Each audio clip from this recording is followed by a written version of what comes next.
Olá, boa noite a todos, tudo bem? Grande prazer estar com vocês aí novamente. Eu sou o Ricardo da NAD, estou junto aqui com Leandro Rios, também da NAD, e com o Marcos Koch, nosso especialista convidado de hoje, e vamos falar sobre inteligência artificial e todos os impactos e possíveis impactos no mundo do direito. Leandro, você quer se apresentar um pouquinho para o pessoal, para te conhecer um pouquinho mais? E aí, em seguida, a gente passa aí para o Marcos se apresentar? Bom, vamos lá. Boa noite, pessoal. Meu nome é Leandro, eu sou advogado, tenho aí pós-graduação em Direito Digital e Compliance pelo Damásio, sou coordenador também do Comitê de Inovações e Tecnologia da NAD, e é um prazer aí estar dividindo o painel com o Ricardo, com o Marcos, dois grandes especialistas aí no assunto, então espero poder contribuir com todos aí no painel de hoje. Legal, obrigado. Leandro aí também, um advogado especialista na área de direito digital e tecnologias também, sempre se aprofundando.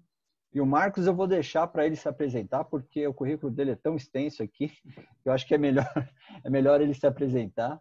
Marcos, fique à vontade. Muito obrigado por ter aceito o nosso convite aí. A casa é sua, sinta-se à vontade. Beleza, eu que agradeço aí, Ricardo, Leandro, pelo convite. Feliz aí em poder contribuir com vocês aí o conhecimento, né? Como o Ricardo comentou, eu tenho, falando da minha formação, eu tenho experiência, a minha formação foi feita na área estatística, né? Basicamente, toda a minha carreira trabalhei na área estatística de desenvolvimento de modelos. Então, eu tenho formação, o bacharelado, mestrado em estatística. Eu fiz o doutorado também na área de engenharia, mas trabalhando com modelos estatísticos. E eu até brinco, né, que eu trabalho com ciência de dados, machine learning, toda essa parte de inteligência artificial, desde a época que não chamava machine learning, se dá esses nomes mais chiques, né? Porque, na essência, tudo isso são modelos, né, com base em dados. Então, e a gente desenvolve uma forma, um algoritmo para poder analisar e tomar uma decisão. Então, iniciei minha carreira trabalhando em consultoria, depois trabalhei na área financeira, em bancos. Já trabalhei montei uma consultoria, uma empresa própria. Depois trabalhei em startup, voltei para consultoria, enfim, tive experiência em vários ramos aí de atuação. Hoje eu trabalho num birô de crédito e venho atuando com essa parte de desenvolvimento de modelos, data science, mais focado na área de crédito, né, hoje. Mas, novamente, agradeço o convite e espero poder contribuir. Acho que, como o Ricardo e o Leandro falaram, a ideia aqui hoje é um bate-papo. Eu gostaria muito de poder contribuir com esse meu conhecimento na parte técnica, para poder esclarecer dúvidas, até, vamos chamar assim, mitos, né? O que existe por trás da inteligência artificial, né? Da machine learning e tudo mais. Gostaria realmente de contribuir hoje com vocês. Estou aberto aí às perguntas, aos questionamentos. E obrigado aí novamente pelo convite. Opa, eu que agradeço aí, será um prazer. Agora a gente passa aqui para o Leandro. O Leandro fez aí preparou o nosso painel com algumas perguntas, né? Apenas só para dar um direcionamento para a gente debater sobre o assunto. Leandro, quer tocar aí? Vamos lá, Ricardo. Vamos lá. Então, só para passar aí para o pessoal, né? Estou com o chat aqui aberto, tá? A gente, dependendo de como for aqui as perguntas, a gente vai tentando encaixar no meio do caminho aqui, tá? Mas eu estou aqui com o chat aberto, o pessoal que quer fazer pergunta pode colocar, tá? Senão depois no final, a gente dá um espaço aí também para o pessoal abrir a câmera para poder, quem quiser falar, quem quiser perguntar aí também, tá? Então, vamos lá. Marcos, quando a gente fala, né, aí a gente escutou aí você falar da sua experiência profissional, né, bastante coisa bacana de machine learning, de inteligência artificial, de data analytics, a gente tem bastante coisa para estar tratando, mas uma coisa que é comum, né, que sempre quando o pessoal escuta falar de inteligência artificial, né, aquele medo, né, de será que Terminador do Futuro, né, será que vai dominar aí, né, o mundo e tudo mais. Então, queria perguntar assim para você, para a gente iniciar aí os trabalhos. É possível a gente confiar num sistema de inteligência artificial? Sim, então, vamos lá. O que é primeiro um sistema, né, de inteligência artificial, né? Um sistema de inteligência artificial, ele tenta replicar né, de alguma forma, vamos dizer, uma ação humana, né? Geralmente uma ação recorrente. A gente, por mais que é o que você comentou, né, Leandro? A gente está acostumado a pensar na inteligência artificial, o exterminador do futuro, mas hoje em dia a gente utiliza a inteligência artificial e às vezes nem percebe, né? Então, por exemplo, quando você você tem o seu celular e você, por exemplo, você, por exemplo, envia uma mensagem, fala, né? E transforma uma mensagem falada em texto. Por ali existe uma inteligência que transforma o seu som em palavras, né? É uma inteligência artificial ali, como se fosse uma pessoa transcrevendo. Por exemplo, poderia ter uma pessoa transcrevendo o que você falou. Mas não, existe um mecanismo ali por trás que entende o seu som e transforma em letras, né? Em texto. Então, a inteligência artificial, ela está permeada no nosso dia a dia e às vezes a gente nem percebe, né? E até em decisões, né? Que às vezes a gente toma, por exemplo, eu trabalho na área de crédito, muitas das decisões de crédito são baseadas em inteligência artificial. Então, por exemplo, você vai solicitar um crédito, né? E aí existe por trás um mecanismo que faz uma análise e fala se você é uma pessoa que deve estar adequada a receber aquele crédito ou não. Então, acho que o primeiro é desmistificar, né, que a inteligência artificial está permeada, e não precisa ser um robô, um exterminador do futuro, nada do tipo, né? Ela está permeada em várias ações do nosso dia a dia. Sim, você pode confiar, né? Assim como existem sistemas que são confiáveis ou não, existem, infelizmente, questões que a inteligência artificial também pode não se tornar confiável, assim como existe um hacker que vai roubar a sua senha, ou um aplicativo que é malicioso, vão existir, provavelmente, inteligências artificiais que você não vai poder confiar na decisão dela. Mas, em geral, a inteligência artificial, então, tá permeada no nosso dia a dia e, sim, pode ser, confiável e pode ajudar muito a gente, né? Então, vocês já devem ter visto vídeos, assim, imagina você sair, a gente até usa isso, né? Sair de manhã, que roupa que eu tenho que vestir? Será que eu devo levar ou não o guarda-chuva? Um outro exemplo que eu queria falar da inteligência artificial, né? Quando você usa um aplicativo de trânsito, por ali tem uma inteligência que está falando, ó, vai por esse caminho que tem menor caminho. Então, é confiável, né? E, inclusive, pode melhorar muito a nossa vida, né? Aí acho que a gente vai discutir mais para frente o caminho para se chegar, né, nessa utilização, né, e nesse ganho. Com certeza. O bacana, Marcos, é assim, a gente, eu estou, né, junto com o Ricardo aí à frente do Comitê de Inovações e Tecnologia, né? Acho que a grande mensagem, né, que a gente procura passar para as pessoas, né, de forma geral, não só os advogados, é que a inteligência artificial, as inovações, as tecnologias como um todo, né, elas estão aí para facilitar a nossa vida, né, não para substituir, né, porque tem, para nós advogados, a gente tem muito receio, né, a gente escuta muito, né, de que vai ser substituído, né, de que daqui a pouco algumas profissões vão deixar de existir, e a gente sabe que, a gente vai, né, aprofundar um pouquinho mais, mas a gente sabe que não existe uma coisa sem a outra, né? Uma depende da outra. A gente sabe que tem essa coisa de estar junto, né? Então, assim, é bacana você colocar isso para nós, porque o pessoal tem essa ideia, né? A gente realmente não imagina que muita coisa do nosso dia a dia, né? Um aplicativo aí de trânsito, de música, enfim, de muita coisa que a gente está acostumado no nosso dia a dia, é uma coisa que usa inteligência artificial, né? Então, às vezes a gente está ali no dia a dia com a gente, mas a gente nem sabe, porque sempre quando a gente comenta, né, o pessoal comenta aqui de inteligência artificial, todo mundo acha que é alguma coisa assim, né, que nem eu brinquei aqui, né, futurista, uma coisa de exterminador do futuro, e não é. A gente sabe que é uma tecnologia, né, que ela está vindo aí realmente para facilitar não só a vida do advogado, mas da sociedade como um todo, né? A gente vê aí, por exemplo, cidades inteligentes, muitos países, né,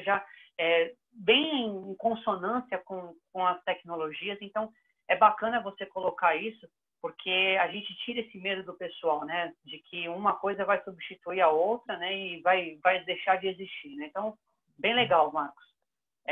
Para a gente seguir, então, você falou aí bastante coisa, né, de dados, né? De informações. Houve um aumento, né, da procura, né? Que nem a gente estava comentando aqui, né, anteriormente. Houve uma grande procura aqui do pessoal sobre inteligência artificial, machine learning, né? E as questões relacionadas, né, com os dados. Conta para a gente, Marcos, um pouquinho. Por que teve esse aumento, houve essa procura aí grande, né, com inteligência artificial, machine learning, enfim, as questões aí relacionadas aos dados? Isso, legal. Isso é interessante, porque assim, se a gente for ver esses conceitos de inteligência artificial, por exemplo, eu acho que a primeira vez, eu não me recordo exatamente, o termo inteligência artificial foi na década de 50. Machine learning, mesmo modelo data science, todo o conceito que a gente usa hoje foram coisas desenvolvidas na década de 20, 30, 50, anos 80, mas são coisas antigas, né? Mas é importante esse ponto. Por que isso surgiu com tanta velocidade, né? Vamos chamar, ou tanta relevância nos últimos tempos? Alguns fatores, né? O primeiro que eu considero é a internet, né? A popularização da internet, né? O que a internet promoveu? Promoveu um fluxo muito grande de dados, que é a matéria-prima do machine learning, da inteligência artificial, né? Então, a gente tem um fluxo muito grande. Então, eu vou comentar só como exemplo de fundo esses casos que a gente comentou. É um aplicativo de trânsito. Isso foi viável porque a gente começou a ter internet. Então, você pode ter o dado de milhares, centenas de milhares de pessoas andando de veículo numa determinada região e ter aquilo capturado por aquele dispositivo, né? De música. Então, o fluxo de dados com a internet aumentou muito. E esse aumento criou-se, vamos dizer, a matéria-prima da inteligência artificial e do machine learning, todos esses métodos, teve em abundância aí muito grande, que a gente chama, hoje em dia, né, de Big Data. Então, o Big Data trouxe à tona, falou, opa, olha esse monte de dado aqui que a gente pode, o que a gente vai fazer com tudo isso? E um outro fator, dentre os diversos que existem, né, eu estou aqui, acho que, pegando os principais, é eu diria, como que eu poderia chamar? A popularização, talvez não, mas o barateamento da tecnologia, né? Então, a gente estava até comentando aqui de uma pessoa que tem um GPU em casa, ótimo, quem quiser ter, né? Mas não é fácil. Mas vamos pegar o seguinte, eu vou até falar um pouquinho. Eu lembro que nos projetos iniciais que eu trabalhava na parte de modelagem, então, você quer montar uma estrutura, tá? Você vai ter que contratar servidores, você vai ter que contratar uma empresa para estruturar a sua base de dados. Cara, isso envolvia dinheiro, recurso, tempo. Hoje, se a gente quiser, agora, a gente abre uma conta de graça numa nuvem, né? Existem vários exemplos aí. Eu contrato aqui com $100 o potencial de processamento de uma grande empresa aqui na nossa máquina para a gente fazer um projetinho aqui nosso, né? Então, o que aconteceu? Olha, antes eu precisava ter uma empresa com uma estrutura, servidores, contratar pessoas, tal. Hoje eu consigo sozinho, uma conta numa nuvem, com $100, processar uma massa de dados que uma empresa grande consegue. Então, isso começou a trazer o seguinte, e aqui eu estou dando o exemplo da nuvem, mas esse teve um barateamento, né, um acesso maior à tecnologia que a gente não tinha anteriormente, tão fácil, né? Então, eu, com meu amigo aqui, consigo fazer um aplicativo para, no caso de trânsito, né? Eu consigo fazer, eu mais 5 pessoas, a gente consegue fazer aqui um sistema para poder analisar dados e conceder crédito para um determinado público. Então, começou-se a disseminar isso, a todo mundo ter acesso a mais dados, que foi o caso que eu comentei da internet, e ter acesso à tecnologia, que antes era restrito a grandes empresas ou que tivessem grandes investimentos envolvidos, né? Então, esses dois fatores eu vejo assim, cara, foi um estopim para tudo isso, porque você começou a ter dados, matéria-prima e tecnologia para poder processar tudo isso, trabalhar com tudo isso. Então, foi os dois ingredientes que eu vejo que foram os principais. Houveram outros aí, podia falar o aumento de ferramentas open source, né? Então, hoje você tem, além dessa popularização da tecnologia que eu comentei, você também tem acesso a softwares que antes você teria que comprar licença, você vai lá e baixa. Hoje você tem tudo isso na sua máquina, né? Mas eu consideraria esses dois como os principais aí na alavancagem desses conceitos para o público, para a gente poder utilizar, para as empresas, enfim. Esses dois fatores foram os mais relevantes. Você acha, Marcos, você falou uma coisa que é legal a gente debater aqui. Houve realmente, com esse boom, né, tecnológico que está ocorrendo ainda, né, essa questão nossa da pandemia, a gente tem reaprendido muitas coisas e acho que outras coisas também têm se dado valor agora com essa questão, né, da pandemia. Você falou uma coisa que eu achei legal, essa questão da popularização, né, da internet, né, de dados. Hoje a gente vê que, por exemplo, existem empresas que vendem um software, né, de inteligência artificial para escritórios de advocacia, por exemplo, para outras, a gente vê, por exemplo, empresas também, hospitais trabalhando com inteligência artificial na hora de ajudar um médico para operar. Você acha que hoje, Marcos, com essa questão da tecnologia, está aí ao acesso, né, das pessoas, você falou, né, um celular, né, você está com a palma da mão, você consegue aí acessar, você consegue pagar uma cloud, por exemplo, uma nuvem para estar fazendo um programa, alguma coisa. Você acha que é uma forma da gente começar já a desmistificar um pouquinho dessas tecnologias, de uma forma que, assim, hoje as pessoas consigam ter acesso, as pessoas assim que não sejam realmente profissionais, para poder trabalhar, para poder criar, para poder estar sempre assim junto com essas tecnologias? Sim, eu acho que isso traz esse acesso, mas aí tem um ponto importante que eu acho que aí pode gerar uma certa confusão. Você tem acesso, né, como você comentou, eu comentei que eu posso ter acesso a um sistema hoje para processar milhões de dados, eu posso tem os dados circulando, mas existe uma questão, que para você ter todo esse sistema, para você fazer inteligência, para a coisa ser funcional, tem que ter um trabalho de estruturação desses dados, tá?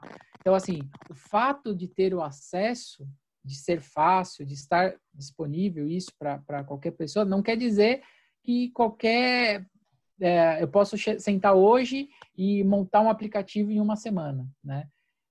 Ou usar um sistema em uma semana, tá? Estou dando um exemplo aqui. Uhum. Tem que ter um trabalho de estruturação. Tudo isso que a gente fala, e aí é uma coisa que eu nos bate-papos, nas empresas que eu trabalho, uma coisa que é muito alicerce de tudo isso, eu sei que é a parte mais chata, é a estruturação dos dados, né? Os dados é o que norteia todo esse benefício que a gente está falando, e isso envolve muito trabalho, e às vezes não é um trabalho tão glamuroso, né, quanto o pessoal acha que um cientista de dados fica lá pensando em fórmulas matemáticas. Não, é um trabalho mesmo de análise, de parar, pensar e voltar, né? Então, por um lado, a gente tem acesso a muita tecnologia fácil, relativamente barato, né, considerando esses fatores que eu comentei, há muitos dados, mas existe um outro lado de muito trabalho, né, e muito conhecimento, né, de não achar que porque eu tenho dado lá na internet eu vou ter acesso a ele fácil e que isso vai ser fácil de implantar. Então, existe um lado também de muito trabalho e muita estruturação aí, tá? Então, não sei se eu fui claro na minha colocação,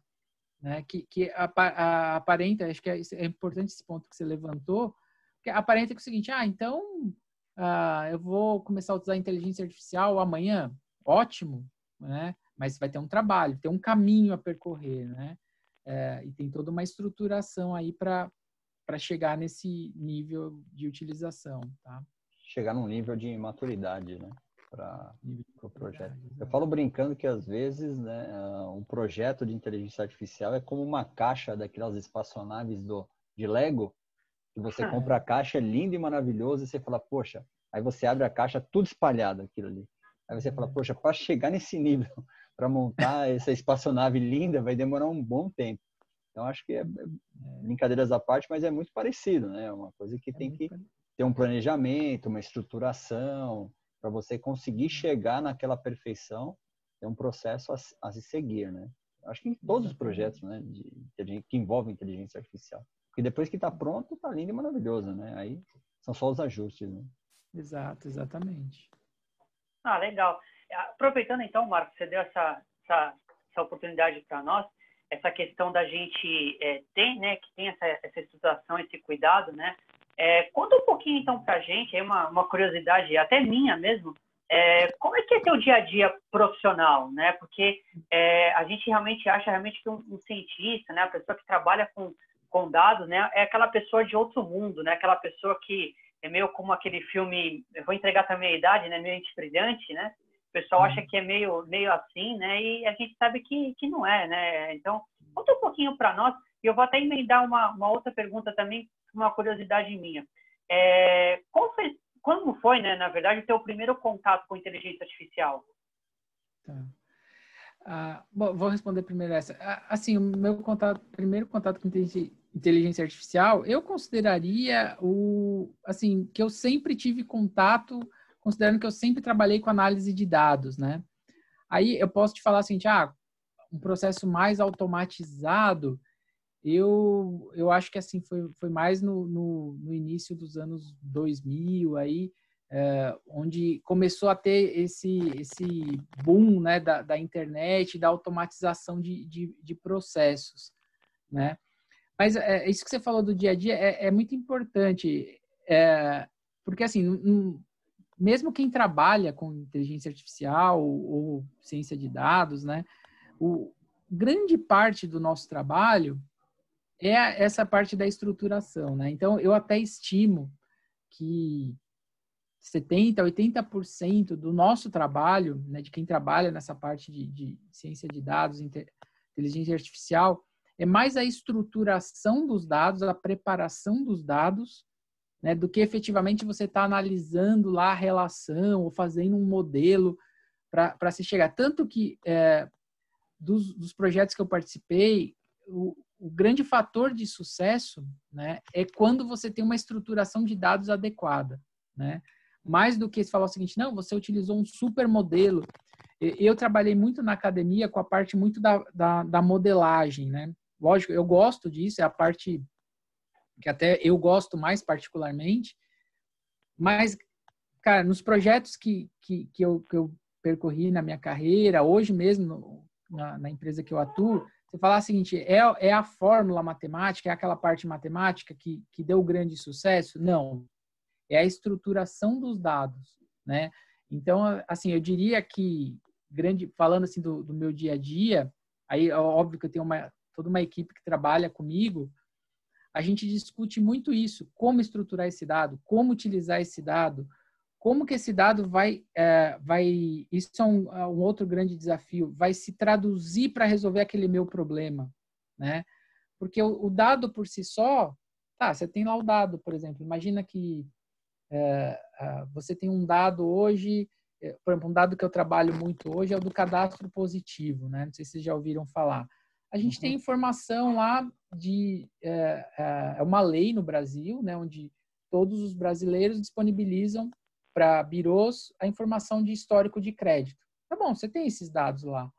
Mas como que eu vou traduzir aquilo para que um sistema possa entender, interpretar aquilo para tomar uma decisão de crédito, de cobrança, assim por diante, né? Então, 70% do nosso dia a dia, estou estimando aqui, tá? É essa estruturação de dados, é a preparação dessa, tanto tecnológica quanto, vamos dizer, lógica, né? De como que esse dado vai estar preparado para que depois os outros 20%, 30% do nosso tempo preparando esses algoritmos para poder ler esses dados e criar uma lógica, vamos dizer assim, para se tomar uma decisão, tá? Então, uma outra parte do nosso trabalho, aí sim, é pegar esses dados depois de estruturado, né? É analisar eles para poder, como que eu vou criar uma lógica, aí entra a parte de modelos estatísticos, matemáticos, que vão criar o que eu vou usar desses dados para tomar uma decisão, né? Para dar um caminho para você seguir no trânsito, para te dar a melhor, oferecer a melhor música, para te dar o melhor crédito, enfim, aí cada problema tem uma nuance aí a ser analisada. Mas aí, vamos dizer, de 20% a 30% do nosso tempo a gente passa analisando aqueles dados para ver qual a melhor relação entre eles.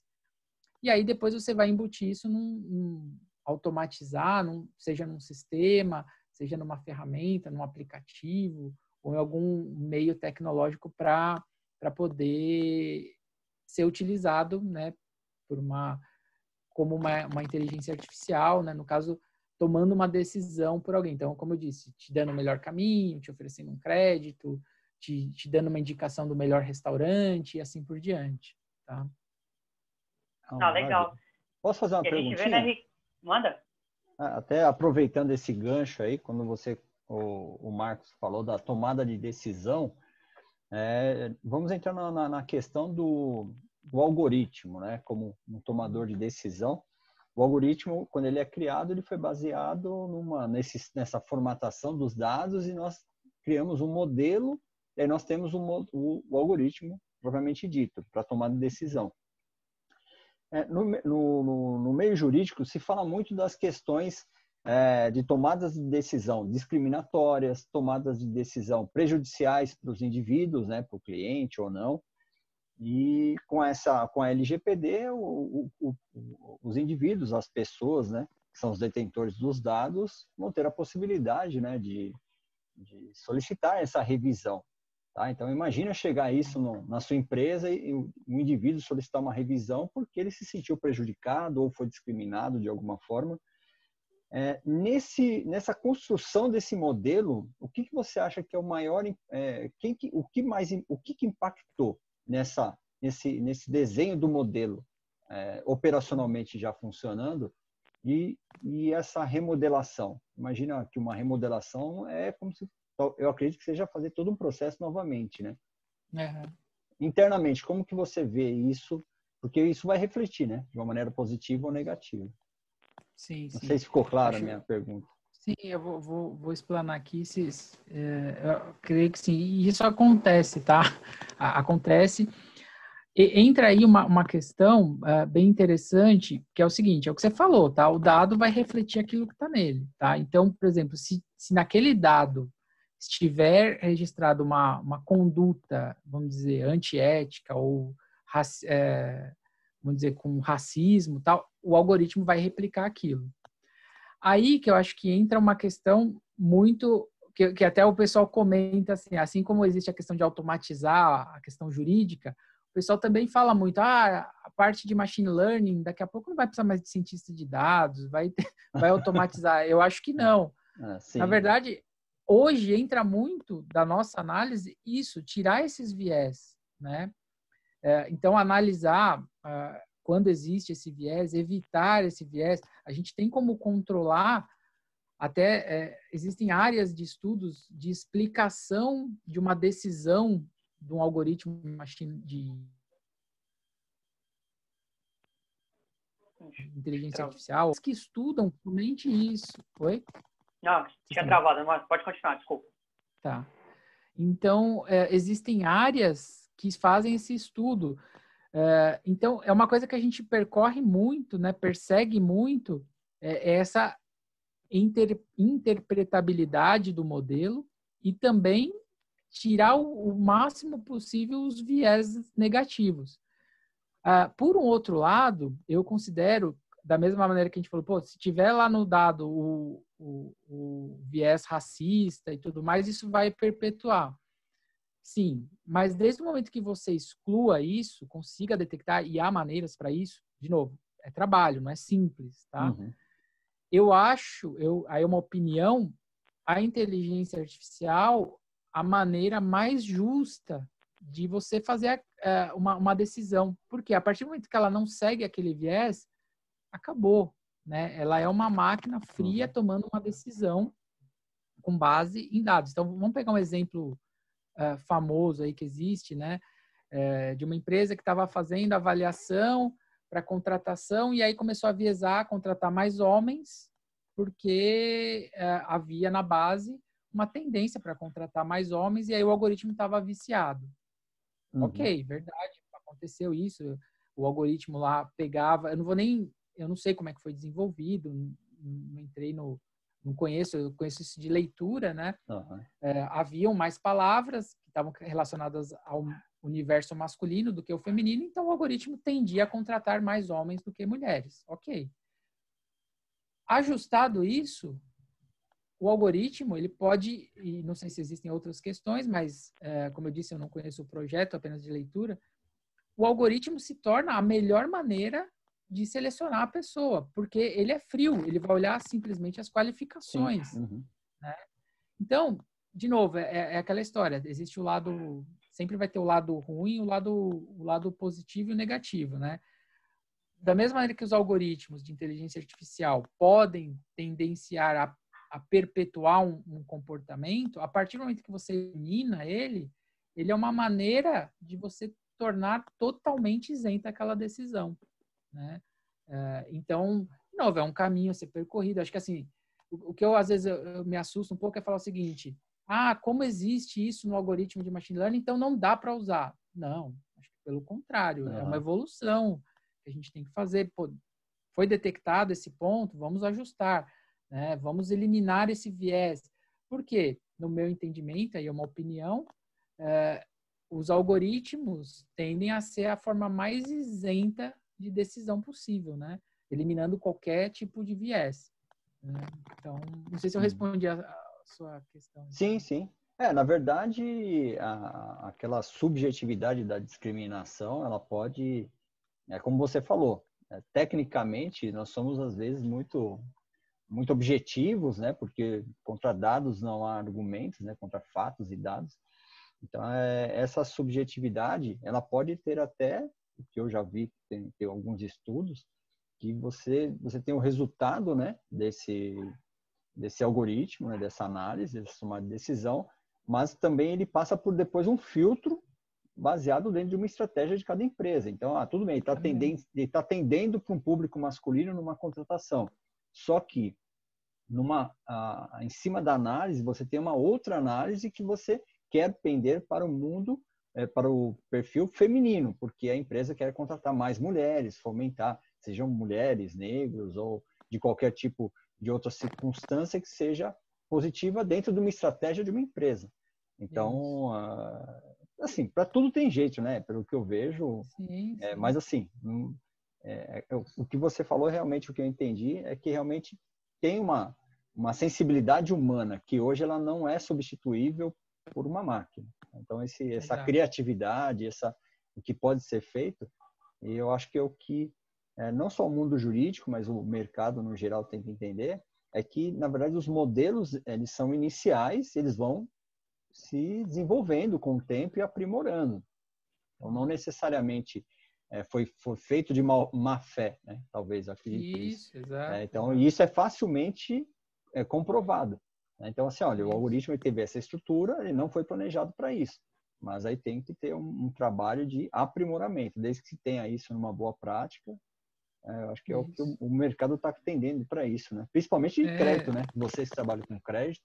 Exato. Pode ser discriminatório, né? Também. Exato, gente. E o legal, Ricardo, até e o Marcos, até que nem a Giovana colocou aqui, né? Acho que o grande X da questão, né, é o equilíbrio, né, entre esses dois lados. Acho que o grande segredo, né, Marcos, dessas questões todas é se ter o equilíbrio, né, para se buscar aí realmente um ponto em comum, né, um sucesso, né? Eu acho muito legal quando você coloca esse ponto de vista, porque a gente tem, né, nós advogados aí de uma forma a gente tem esse pensamento, né, de que a máquina você vai colocar ali como como é que eu posso dar um exemplo, né? Como uma impressora. Você coloca ali uma impressora, você dá o comando para ela para imprimir, a impressora vai fazer dali.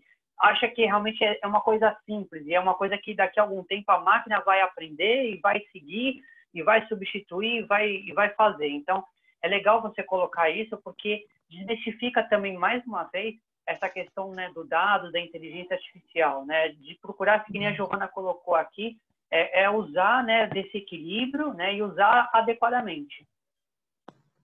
Exatamente, exatamente. O equilíbrio é exatamente essencial. E também eu vejo muito assim como um processo para otimização, né? Como otimização. Então, que nem a gente está dando aqui o exemplo de contratação, mas é isso, você vai melhorar, otimizar o processo. Mesma coisa das questões jurídicas, vocês, melhor do que eu, sabe? Você não vai substituir, mas você vai otimizar o processo, direcionar, ao invés de você ter que ler uma série de documentos, direcionar para quais documentos começar a ler, né? Enfim, eu vejo muito nesse sentido de otimização. A gente pensa muito na máquina, eu não sei, talvez daqui 10, 20 anos, eu não sei, a gente fala, né? Pode ser que mude tudo isso que a gente está falando, mas hoje eu vejo muito assim, não a máquina tomando a decisão, mas auxiliando a gente a tomar a decisão, né? Então, e melhorando consequentemente os processos, as tomadas de decisões e tudo mais, né? Eu não vejo ainda, e aí pode ser uma visão minha com pouco conhecimento, mas eu não vejo ainda um sistema autônomo que vai tomar a decisão independente do ser humano, tá? O que eu percebo também, quando a gente fala indo mais para o mundo jurídico, principalmente nas questões do judiciário, a inteligência artificial ela tem ajudado muito no mapeamento daquelas informações onde uma bancada de advogado analisa uma estrutura dos juízes, as decisões, dos processos, as questões regionais. Então, como hoje tudo é dado e tudo está disponível, né, a partir de APIs, com os tribunais, nós conseguimos trazer muitas informações e traçar realmente, fazer uma análise preditiva, um mapeamento, uma estatística muito forte e cruzar algumas coisas. Mas tudo depende do que nós procuramos, né? Até porque muito dado, é o que você falou, tem que estruturar, tem que entender o que pode ser aproveitado, o que não. Porque a partir do momento que eu percebo também, testando algumas ferramentas de Deep Analytics, de Deep Learning, para a área legal, eles trazem muita informação, só que eles perguntam sempre para as empresas, os escritórios ou as empresas nesse sentido. O que você quer? O que você quer perceber? Eu quero no lado das decisões, dos juízes, qual comarca que está decidindo, qual que é a região que está tendo uma tendência X, Y, Z, então nossas ações vão para tal lugar. Então, assim, tem toda uma estratégia. Isso é um negócio muito manipulável nesse sentido. E o mundo, quanto maior essas questões, mais complexo se torna. E a jurimetria, ela está sendo muito bem utilizada nesse sentido, mas justamente é o que você acabou de falar, é um trabalho de formiguinha, onde você tem que analisar uma tendência. Porque depois que tudo for entrando dentro desse modelo, aí é onde realmente a gente consegue absorver tudo de uma maneira muito, muito mais fácil. Não é como se fosse, eu tenho lá um robozinho que ele vai me perguntar qual que é a situação específica, o que eu devo fazer numa petição.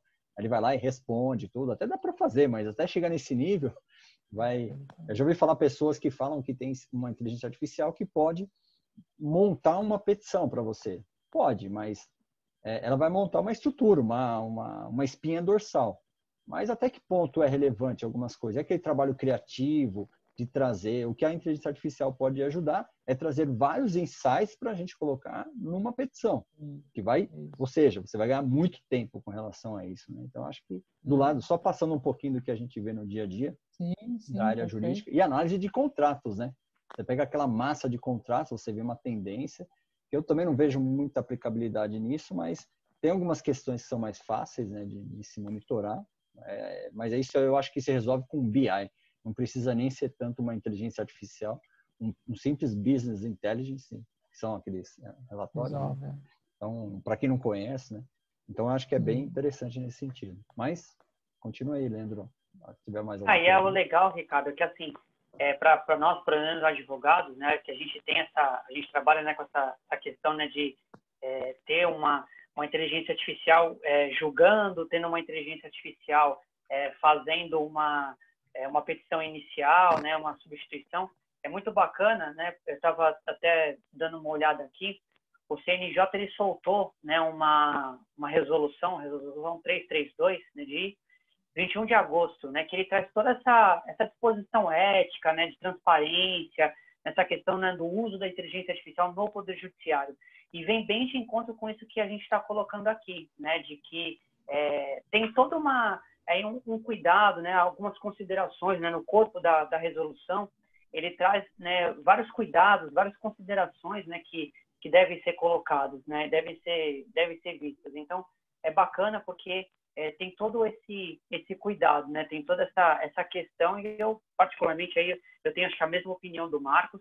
Eu não vejo, né, que a tecnologia, né, vai substituir o ser humano, porque por mais criativo que seja, por mais independente que seja, não acredito que seja aí uma coisa que vai caminhar um substituindo o outro, em si uma coisa paralela, né? Então, eu acho que aí até, aproveitando que a Giovana colocou aqui no bate-papo, né, essa questão de processos, né, de massa, visa, né, realmente otimizar, né? Sim. Eu não sei se é o STJ ou o STF, né, estava com esse projeto de inteligência artificial para a questão de recursos repetitivos, né? Então, para que ganhe-se agilidade, para que otimize, que é bem o que você colocou, Marcos.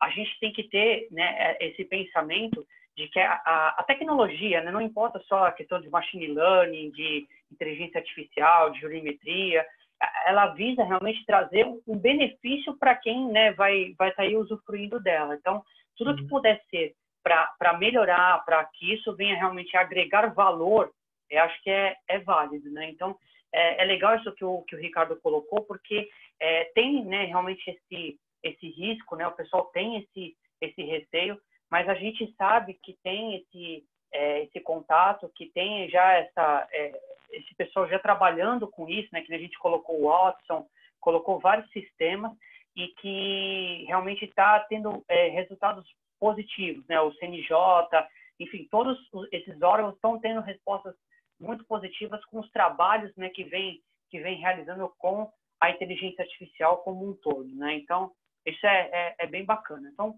só para a gente continuar aqui, vamos entrar então um pouquinho mais, vamos descer um pouquinho mais, né, Marcos? A gente comentou, você estava comentando dessa questão, né, de inteligência artificial, né, de algoritmo, de dados. Eu tenho duas perguntinhas aqui bacanas para te fazer, né? Primeiro, é possível, então, a gente, né, pegando aí um gancho do que o Ricardo estava colocando, né, é possível, então, explicar uma decisão de um algoritmo de inteligência artificial? Então, não é simples, tá? Não é simples, mas é possível, tá? Tanto que, só para vocês terem uma ideia, existem pesquisadores que trabalham exclusivamente com essa questão da interpretabilidade de decisões de machine learning, de inteligência artificial, tá? Então, assim, não é à medida que esses sistemas se tornam cada vez mais complexos, eles se tornam mais difíceis, essas interpretações, tá?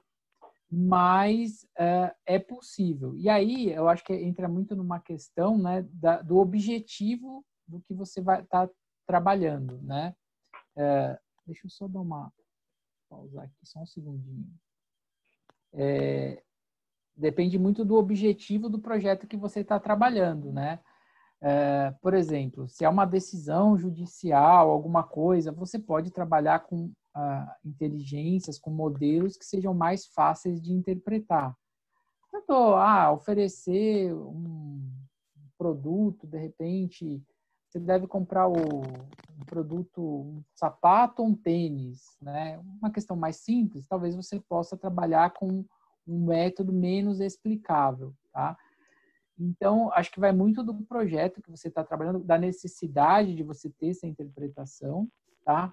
Mas esse é um assunto realmente, assim, bastante extenso, né? Que, como eu falei, existem pesquisadores que trabalham exclusivamente nesse tema de encontrar essa interpretação para essa decisão, né? Então, em resumo, é possível, mas não é vamos dizer, não é um tema fácil de ser que você hoje os sistemas, existem sistemas mais simples que é fácil você conseguir essa interpretabilidade, tá? Só que a gente está falando, aí eu estou tentando abranger todo o espectro de inteligência artificial, né? Uhum. Alguns sistemas mais, métodos mais complexos que tornam o entendimento dessa decisão realmente árduo, mas como eu falei, depende muito do objetivo. Que nem, vamos pegar um exemplo, um classificador de imagem. Ele vai classificar aquela imagem como sendo um animal ou não, tal. Agora, você saber por que ele definiu aquilo, talvez não haja essa necessidade, né? Então, vai muito do objetivo do projeto, né? Tá. E outra pergunta. Você acha que os algoritmos, né, qual é a tua opinião a respeito, né, dos algoritmos de inteligência artificial? Eles aprendem sozinhos? Tá, isso é uma coisa interessante, né? Porque, assim, quando a pessoa fala de aprende sozinho, parece que é um negócio que, assim, colocou lá e ele está aprendendo automaticamente, né? Mas esse termo sozinho, eu vou tentar exemplificar aqui aonde que é o aprender sozinho, né? Qualquer sistema, você pode definir regras para ele, né? Então, eu vou colocar aqui uma questão bem simples. Vamos supor, vou pegar lá o meu mundo de crédito. Vamos supor uma regra bem simples. Olha, eu vou oferecer crédito para quem tem salário acima de 5 mil. Para quem tem salário abaixo, eu defini essa regra, porque meu negócio, meu dinheiro é meu, eu vou definir essa regra. Tá. Isso não é aprender sozinho. Eu vou lá e defino a regra. Eu posso tornar a regra mais complexa. Não, para quem ganha, eu vou dar crédito para quem ganha mais de 5 mil e para quem nunca teve uma dívida nos últimos 6 meses.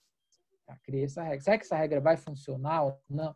Não, eu vou fazer o seguinte, para quem ganha mais de 5 mil, não teve dívida nos últimos 6 meses e tem cartão de crédito. Não, será que tem cartão de crédito? Não, não sei. Aqui eu estou criando a regra, tá? Quando a gente fala de um algoritmo aprender, aí o aprender sozinho, né? É muito no sentido seguinte, olha, eu vou pegar um conjunto de dados que eu tenho aqui de histórico, de pessoas que foram dado crédito, elas pagaram ou não pagaram, e elas têm uma série de informações. E aí o algoritmo, através de uma análise, aqui não é mágica, são estudos matemáticos, estatísticos, vai me falar aquela regra. Então, quando a gente fala do aprender sozinho, é que o algoritmo, baseado em dados, vai criar uma regra, né, extraindo aquela informação dos dados. Então, ele vai chegar, e aí entra a questão da interpretabilidade, que às vezes não é tão fácil, ele vai falar, olha, você tem que dar crédito para quem tem salário acima de 2.322, tem cartão de crédito e não teve dívida. É nesse sentido do aprender sozinho, né? Então, o algoritmo ele está definindo as regras dele com base em dados.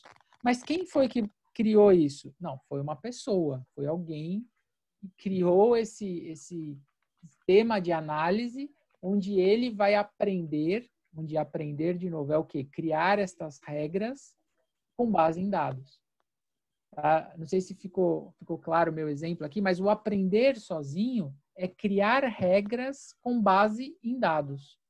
Mas tem alguém, uma pessoa, que teve que programar aquele sistema ou preparar aquele sistema para que a máquina, né, para que a inteligência artificial possa fazer esse aprendizado. Tá? Uhum. Então, é só para... é importante esse ponto que você tocou, porque assim, é para desmistificar um pouco. Parece, de novo, uma coisa meio autônoma, do sentido que eu coloco lá na máquina e ele está aprendendo. Não. Uma coisa que você joga sozinho, ele se vira dali para frente. Um Exatamente. exemplo, eu acho que é bem parecido que o Renan, a Raquel, eles estão comentando aqui também, falando sobre os chatbots que são utilizados nos tribunais, né? Então, ele vai muito de frente com o que você está acabando de falar, né? O chatbot, na verdade, são me fugiu a palavra agora, mas ele tem uma estrutura neural, né? Onde você precisa ser alimentada e se cria. Na verdade, eu conheci um russo que trabalhava com inteligência artificial, que ele falava que chatbot não é inteligência artificial, né? Então, isso aí dentro do meio, eu acho que é um paradigma também. Como que você vê essa questão dos chatbots? Eles são muito úteis, né, para trabalhos rotineiros, né, que tem uma certa rotina de entrega, de execução. Como que você vê a questão dos chatbots, principalmente nessa parte de atendimento dos tribunais, ou de qualquer outro mercado, né? Então, o que se transformou, de novo, é aquela questão do seguinte, é muito interessante a ideia, né? Que você digita e tem métodos de inteligência artificial, de machine learning para fazer essa análise. Você digita um texto, ele captura as palavras que tem ali e e traz uma resposta para aquelas palavras, né? Que você colocou na pergunta. Mas esse entendimento exige dados, né, para você poder saber, olha, pessoas que colocaram esta pergunta tiveram essa resposta, esta pergunta, essa resposta. Então, esse é o aprendizado que ele faz. O que eu vejo muito dos chatbots que existem hoje, até para ficar fácil de comercializar, eles são, na verdade, se a gente for ver, são buscadores automatizados, né, de palavras. Então, você digita lá uma pergunta e ele te retorna o mais próximo daquela pergunta. Não é um chatbot, mesmo que você está interagindo ali e ele respondendo. São poucos, pelo menos desculpa, eu não conheço particularmente o que você comentou, mas eu conheço poucos que são assim, que interagem mesmo com você, a ponto de tentar ver a sua pergunta e buscar uma resposta adequada, né? Um exemplo do Poupa Tempo, né? Poupa Tempo tem um chatbot, né? Exatamente. Eu não vou falar o nome, mas eu tenho um chatbot de um banco que ele, não sei o que, eu fiz uma pergunta, aí ele, agora ligue... exemplo agora. Aí, no meu caso lá, eu falei uma pergunta que eu tinha, mais complexa, aí ele, para responder essa pergunta, ligue para a nossa central de atendimento. Então, tipo assim, né? Eu queria, se for pergunta fácil, não precisa, né? Então, acho que assim... é assim mesmo. Então, acho que tem o chatbot, tem o seu amigo comentou, acho que assim, a grande maioria dos chatbots se tornaram realmente, talvez não inteligência artificial, mas um produto onde você faz um buscador automático de palavras.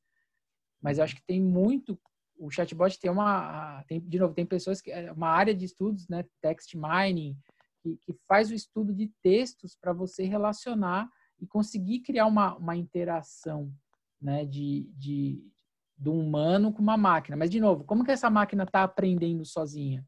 Nada mais é do que tem por trás, ela pega aquelas frases, resumidamente, aqui eu estou simplificando bem o algoritmo, né? Pega aquelas palavras e linka uma resposta. Pega aquelas palavras e linka uma resposta.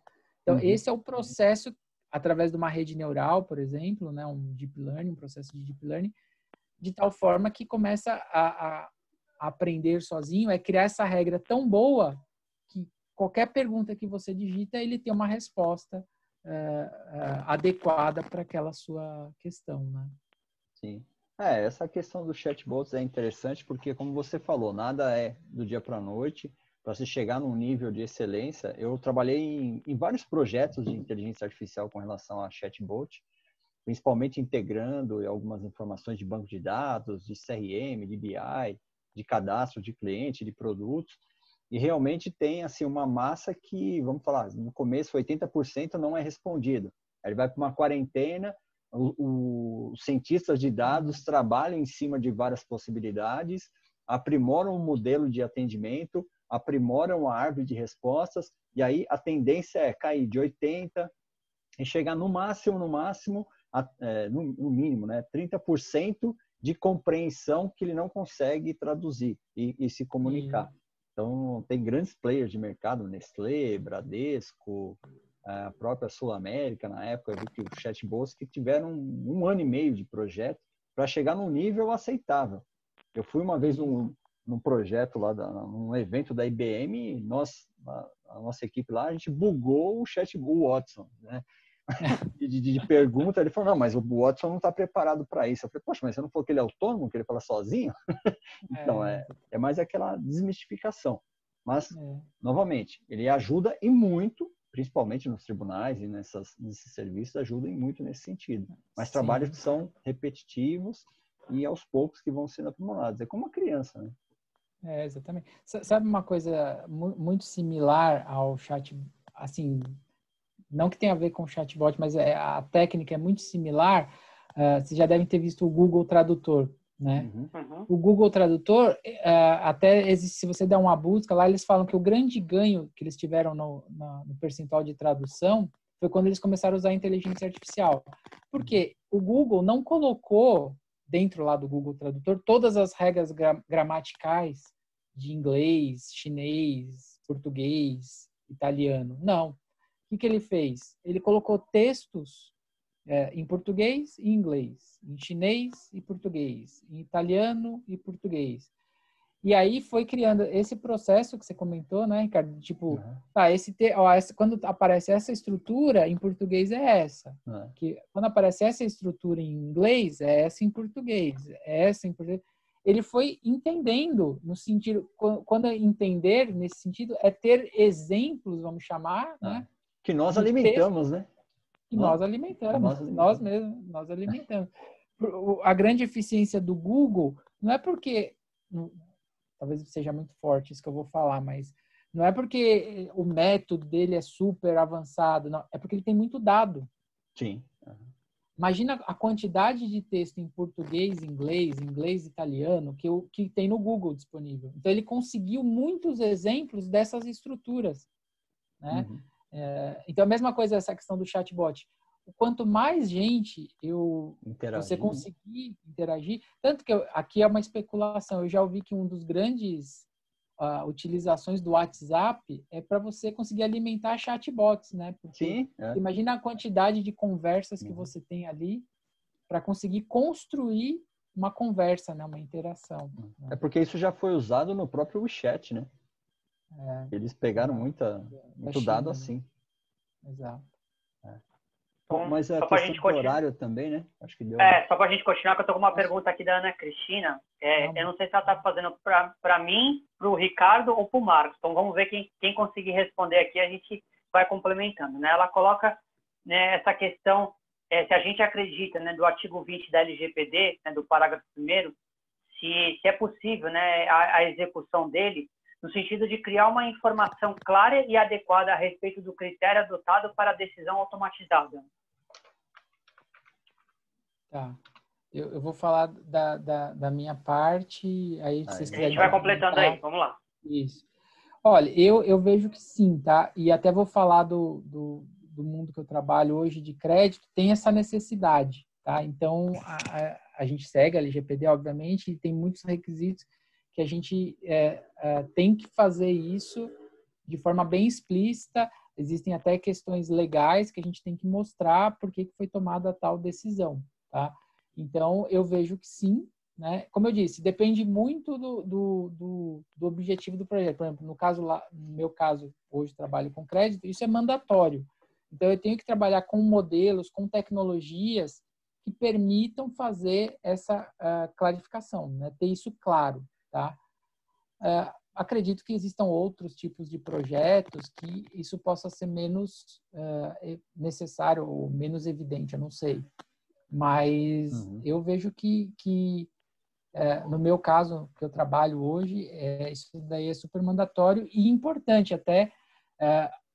No meu caso, eu também já trabalhei em empresas de recrutamento e tudo mais. É até importante você saber para você poder fazer melhorias no processo, né? Então, por exemplo, se eu sei que eu estou dando crédito, oferecendo crédito para quem tem um perfil assim, A, B ou C, isso pode melhorar a minha gestão da minha carteira, né? A forma que eu vou cobrar desse cliente, a forma que eu vou oferecer o crédito. Então, isso eu vejo assim, além de ser possível e necessário, muitas vezes é utilizado até a favor, né? Até como um ponto de melhoria do cliente. Aí eu não sei se tem alguma questão mais jurídica. Eu tenho um exemplo, só que também não posso falar nomes, entrar muito em detalhe, mas tem um processo baseado nessa questão de automação para essas circunstâncias que, assim, o cliente ele tem uma área de analytics, onde, como tem ciência de dados, a parte de pessoal realmente de toda essa parte de o business intelligence, né, da empresa, e eles precisam para remodelar isso, eles recebem de uma forma estruturada, né? Então, para eles, para vocês, né, acho que fica muito mais fácil remodelar a partir de uma solicitação já meio que já definida. O cliente ele vai ter um ambiente que ele entra num sistema onde ele abre um chamado, qualifica o chamado junto com ou ele ou o atendente, né? Mas o cliente ele vai poder abrir o chamado, colocar algumas informações e dentro desse chamado ele vai ter uma ativação em andamento que ele manda uma requisição já encapsulada já com os critérios. Então, por exemplo, o Ricardo entra lá e fala, olha, eu estou me sentindo prejudicado justamente por uma situação XYZ, eu quero que seja revisto nesse sentido. Então, basicamente, o atendente já está sendo treinado para que ele realmente qualifique exatamente pelo próprio sistema, ele já puxa o chamado, vincula esse contato e já qualifica, já tem uma pré-qualificação já fechada entre o Analytics e a área de atendimento, e essa área já manda automaticamente para o Analytics. O Analytics ele já faz uma devolutiva e fala de uma forma bem macro, nada micro, né? Até porque não pode passar a estrutura do negócio, para que realmente o que foi feito e qual foi o resultado da análise dele depois dessa remodelagem. Então, isso entra como uma área de homologação, como se fosse uma prova de conceito, isso fica registrado e protocolado lá para o... Não protocolado, mas registrado e já identifica, por exemplo, lá no Bacen. No Bacen você pode falar que foi uma ocorrência aberta e foi atendida dessa forma e o cliente depois recebe uma pesquisa de satisfação se foi atingido a contento ou não. Então, basicamente, esse é um processo que eu estou acompanhando de perto. Isso, na verdade, não é de agora, já está um processo que já está há uns 6 meses já em andamento e cai exatamente nisso. Mas isso só dá para fazer com automação. Não dá para fazer... Ligou, anota no papel, esse processo tem que ser automatizado. É tecnologia, não tem como. Não sei se foi respondida a pergunta aí. Vamos ver, esperar depois ela manda aqui para nós alguma coisa. Então, para a gente encerrar, porque a gente já está passando do horário aí do Marcos. Marcos, só uma última pergunta aí. Pode ser diante da sua visão, ela disse que foi sim, então tá ótimo. Pode ser da sua visão, como você trabalha, o que você acha que vem daqui para frente? Né? A gente fala tanto de inovação e tecnologia, né? O que você acha que, assim, diante aí da tua expertise e tudo, você acha que está para chegar aí que as pessoas não perceberam ou se perceberam ainda uma coisa que está bem engatinhando ainda, bem no início? Tá. Bom, é uma pergunta difícil de responder. Olha, eu vejo o seguinte, eu vejo o crescimento mais ainda dessa área de dados. Eu acho que a gente está, por mais que a gente ache, nossa, já está se falando muito e tal, eu vejo um crescimento ainda maior, tá? Porque a gente está, cada vez, a tecnologia está avançando muito rapidamente, né? As informações estão ficando muito rápido. Então, eu vejo assim, a tecnologia, a parte de inteligência artificial chegando muito mais rápido na gente, né? Então, eu acho que assim, hoje a gente vê o que a gente acha é só a ponta do iceberg mesmo, né? Sendo bem... as coisas estão crescendo muito rapidamente. Por exemplo, hoje a gente já falei a questão da tradução, né? Já existem coisas hoje que, por exemplo, provavelmente vai se acabar com a questão de língua, né? O problema de língua, né? Você tem hoje já tradutores automáticos. Esses dias mesmo eu estava vendo que existe uma ferramenta da Microsoft, aparece a legenda já automaticamente da pessoa falando ao vivo, né? Uhum. Então, a gente... você imagina o seguinte, o problema... Eu falo o problema porque, assim, a gente fala, eu sei falar inglês, eu sei falar alemão, mas você imagina que você vai poder se comunicar com o mundo inteiro, né? Então, falar com qualquer pessoa entender o idioma dela, independente de aprender aquela língua ou não. Então, eu vejo essas tecnologias, eu comentei aqui no caso da tradução, mas chegando muito mais rápido na gente, né? Muito mais barato, muito mais acessível, né? Eu vejo a área de dados, de modelagem, essa parte que eu trabalho, crescendo muito rapidamente, né? As empresas estão vendo esse grande ganho, por mais que isso já existe há muito tempo, tá? Mas elas estão vendo muito mais rapidamente isso. Na área jurídica também eu vejo a utilização. Eu mesmo tenho amigos que fazem projetos de pesquisa exclusivo para a área jurídica, né? Então, uma área que tende a se beneficiar muito dessa tecnologia. Então, eu vejo essas tecnologias chegando muito rápido, eu vejo essa área de informações crescendo mais, por mais que eu comentei anteriormente o crescimento da internet, da tecnologia, mas eu vejo isso ainda mais forte. A gente vê, por exemplo, nos Estados Unidos, principalmente, no Brasil já existem algumas iniciativas, mercados autônomos, né, onde você chega, compra e sai, e tudo aquilo já sai debitado do seu cartão de crédito. Por um lado, eu também vejo um ponto, parece meio aí um contrassenso, né, talvez, não uma eu não sei a palavra que eu usaria aqui, mas eu vejo a inteligência artificial há muito tempo sendo usada só como o sentido de marketing, né? Então, eu vejo ela descrenças talvez seja uma palavra menor, mas muitos ramos ou muitas iniciativas não serem avançadas por descredibilidade, por não ter uma crença naquilo, porque foi vendido de uma forma talvez errônea, tá? Então, eu vejo isso muito acontecer, tá? De iniciativas que, de repente, olha, não deu certo isso. Mas por quê? Porque foi nascida de forma equivocada. Então, infelizmente, eu vejo acontecer muito disso também, tá? Eu vejo que vai acontecer, eu já vejo acontecer em alguns casos por essa forma equivocada, né? Sem conhecimento de como foi criada e vendido a ideia da inteligência artificial, que é o que a gente está discutindo muito aqui. Por isso eu acho legal de não ser uma questão, não é um robô que vai sentar lá e fazer as coisas. Não, é uma análise, é um processo, é uma tecnologia. Mas como foi vendido de uma forma equivocada, eu sempre falo, né, a expectativa que você cria do projeto é o que vai balizar se você acha que deu certo. Então, por mais que você chegue num resultado ótimo, mas se a sua expectativa estava aqui no alto, não adiantou nada, né? Vai ser difícil então, alcançar. É difícil. Eu vejo muito isso, tá?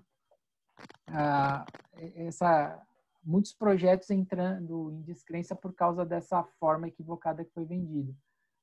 Mas no saldo, o saldo final, acredito que vai ser muito positivo. Eu vejo aí um futuro para a área de inteligência artificial, aplicação sendo muito popularizada, né? Eu falo, por exemplo, eu quando falava, eu trabalho com a estatística, tal, ninguém sabia o que é isso, tal. Hoje você já vê isso sendo disseminado, você vê, esses dias mesmo estava vendo uma vez no jornal, fazendo uma reportagem lá sobre o Covid e entrevistando um cientista de dados, né, sobre análise de dados, tal. Então a coisa está se popularizando mais, então eu vejo com uma área assim muito crescimento e muitos benefícios para a sociedade, tá? Eu vejo isso aí com muito bons olhos. Acho que o saldo final é positivo. Perfeito. Eu também. Legal. Acho que aproveitou também, já matou a pergunta do Eric, né? Que ele perguntou o que espera para o futuro da inteligência artificial. Então, o Marco já emendou aí, já tudo um no outro, né? Resolveu. Bom, para a gente colocar, então, Marcos, te agradecer, né? A gente já estourou aí o tempo já, né? Obrigado pelo teu convite. Se quiser deixar aí uma mensagem final, o pessoal está pedindo aqui teu Instagram, tuas redes sociais, se você quiser divulgar também fica à vontade, tá? Então, te agradecer, muito obrigado aí pela oportunidade, por esse tempo aí que você dispôs para estar colocando esse bate-papo para nós, para a gente estar ouvindo também esse outro lado que é tão importante, né? Então, obrigado mesmo, fico muito contente. Ricardo, obrigado aí também por estar contribuindo aí com a gente, por estar aí junto, Agradeço. somando, fazendo aí um painel muito bacana. Legal. De novo, agradeço, Ricardo, Leandro, o convite, por poder debater. O tempo realmente foi bem, passou bem rápido, né? Então, acho que foi bom, né? Quando passa rápido, geralmente foi bom. Espero ter esclarecido. O tema é bastante extenso, né? Então, espero ter esclarecido da forma mais fácil, né? Desmistificando sobre o tema. Então, obrigado novamente. Para me contactar, eu não tenho Instagram, eu tenho a minha forma de contactar é pelo LinkedIn. Vocês podem, quem quiser, também tiver mais perguntas, pode me contactar pelo LinkedIn. Se procurar lá meu nome, Marcos Koch, vai encontrar no LinkedIn. Ou mesmo, se quiser falar alguma coisa mais, pode procurar o Leandro, o Ricardo, acho que vocês têm o contato, pode passar o meu e-mail, não tem problema nenhum. Pode mandar as perguntas também para nós aqui. Ou então lá a maioria das pessoas aqui tem os nossos... Pode mandar um e-mail para diretoria@nad.org. Lá nós coletamos algumas informações, a gente passa para os painelistas, eles respondem, a gente caminha, ou se quiser um contato. Mas esse vai ser o primeiro, né? Teremos futuramente mais alguns painéis, algumas conversas, né? Então, você não vai fugir não, viu, Marcos? Não, quer falar, com certeza. Vamos fazer a parte 2 aí com o Marcos, porque ficou bastante coisa de fora para a gente poder comentar, né? Ficou coisas aí, assuntos também bacanas, então vamos repetir sim, com certeza. Depois o pessoal manda aí, a gente também faz esse intercâmbio aí entre os dois, então a gente vai estar colocando. Então, Marcos, mais uma vez, obrigado mesmo aí por tudo, e a gente vai repetir sim, com certeza, que foi sucesso, viu? Foi muito rápido mesmo, a gente nem sentiu, eu nem sentia, aqui tinha um monte de pergunta preparada, mas o assunto é tão envolvente que a gente vai indo, e quando você vê, já foi, né? Então, bacana, muito legal mesmo. Valeu, gente. Brigadão. Valeu, um abraço. Legal. Muito obrigado a todos aí pela participação. Obrigado, Marcos. Você também já precisa ir, né? Também não queremos atrapalhar muito aí, mas muito obrigado. Fique à vontade. Tá bom? Legal, um abraço. Tchau, tchau. Obrigado, Marcos. Obrigado a todos os participantes. Leandro, parabéns aí pela condução aí dos trabalhos aí. E a todos os membros da NAD. Quem não é membro, por favor, fique à vontade. Façam parte aí da nossa associação.